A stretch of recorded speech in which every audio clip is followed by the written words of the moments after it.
wee hours of 20th November 2012.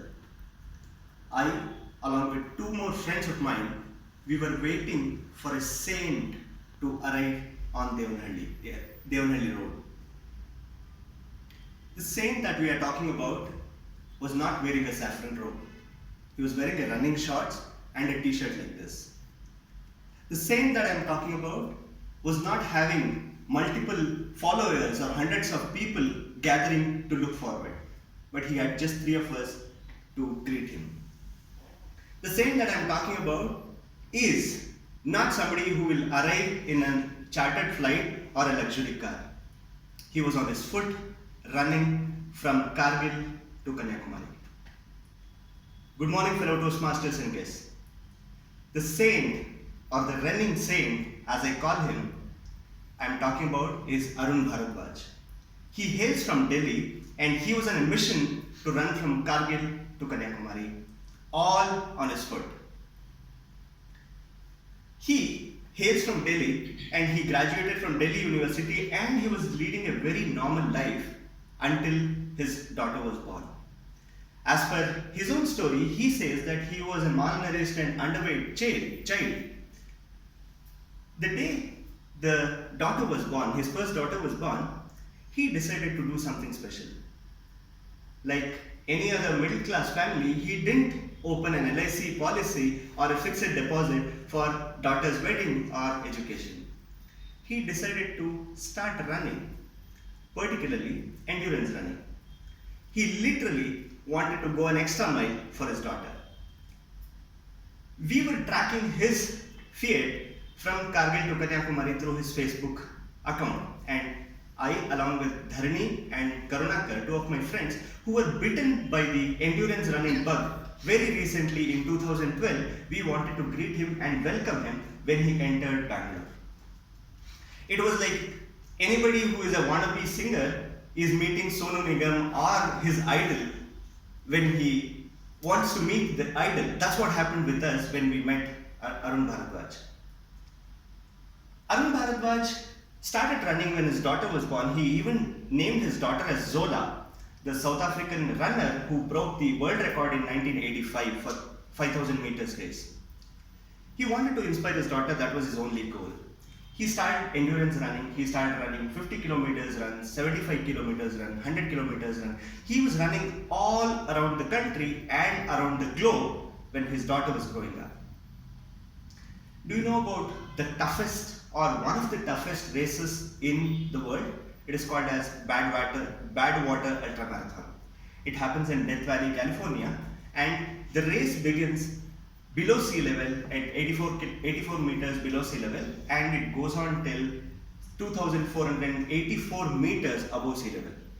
It happens in July, one of the toughest months or the hottest months in US. The temperatures could soar up to 54 degrees centigrade. Arun Bharadwaj decided to run it. Arun Bharadwaj is the only Indian or the first ever Indian to finish Badwater Ultramarathon. What next? This happened in 2011. In 2012, he wanted to attempt something more tougher and crazier. He decided to run from Kargil to Kanyakumari. When he made this announcement, his family members and relatives thought this person has gone crazy. But they were knowing that this person is determined to do it. That's where we were. He had already run 3,200 kilometers by then when we met him near Devanahalli. He wanted to finish this in 60 days flat.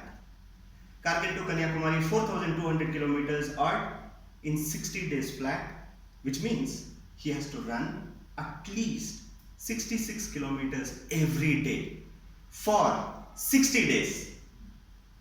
He didn't want to publicize the event. He didn't want any media attention. He's an unsung hero when it comes to marathoners in India. His only sponsor was Boost, the energy drink.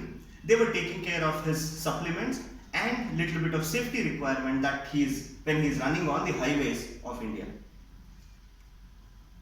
VR's sun was just rising and we were looking at a person who is just approaching us. We had communicated this to the safety crew, and safety crew had told us that this person is going to arrive at this time near Devanahalli. We could see sun on the horizon, and we saw a pale man running who was so tanned we thought a copper statue is running towards us. He came towards us. He knew that the moment we joined him, we were there to support him. We hadn't met before, we hadn't communicated over phone call or anything.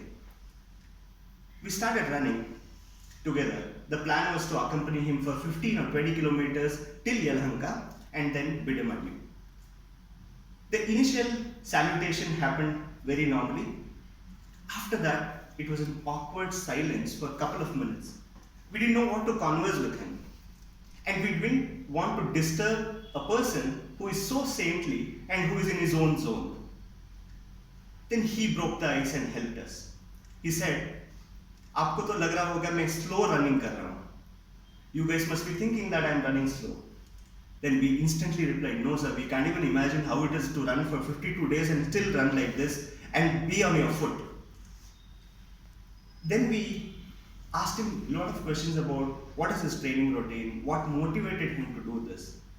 He said very saintly answers to most of our questions. He said, everything in the universe is moving, is on the move.